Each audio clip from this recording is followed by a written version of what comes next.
the order block strategy. This part is to explain breaks of structure.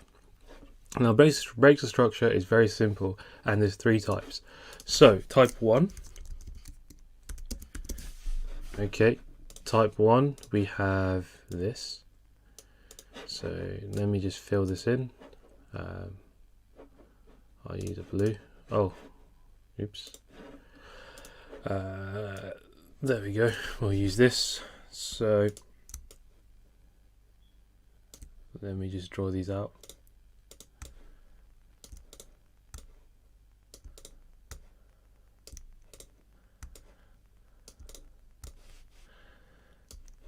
Okay. Let me just copy these.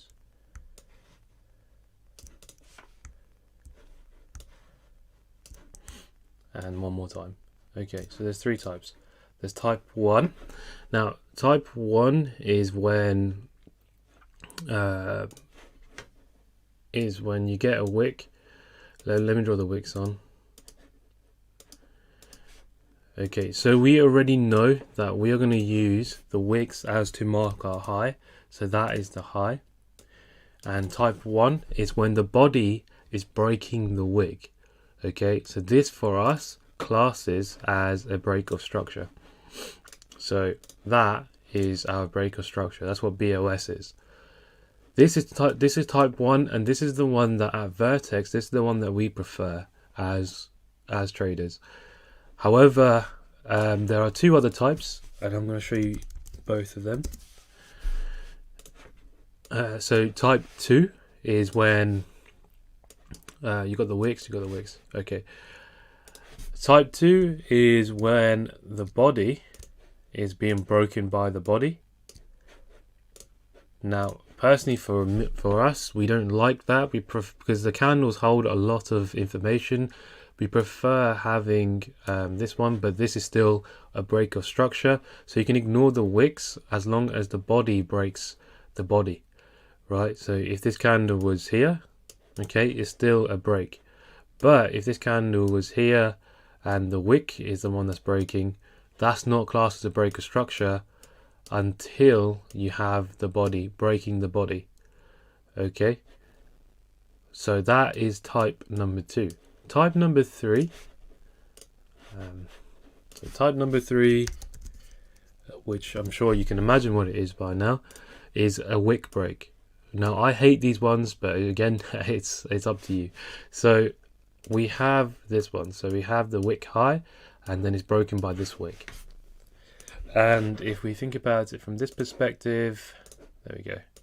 So that is a break of structure for some people.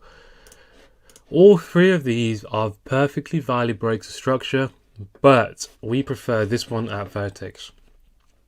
It's up to you which one you prefer. You can use this one or this one, but this is for us, the one that we like. What I mean by it's up to you is because on your back testing is good for you to find what works for you. Because although this works for us, you may not like it, which is fine.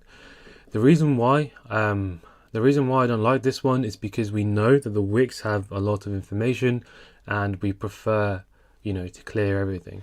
The reason why we don't like this one is because we know when you get a huge wick like this, for example, for a bullish break, if this wick is up here, we know the sellers are taking over.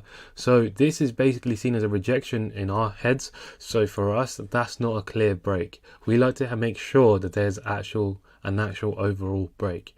So for us, the type number 1 is the one for us.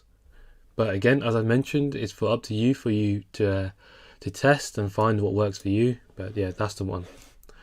But yeah, so nothing more to say on this part, but that is literally it. So in terms of when you mark your highs and lows from the previous video, for example, say that this was your high, we'll only mark this one as your high until the break of structure. That wick break, for example, here, so say that was your high, right? This wick does not count as a break for us. We have to wait for this break to happen. So that will class as your new high until the body is broken. So that is break of structure.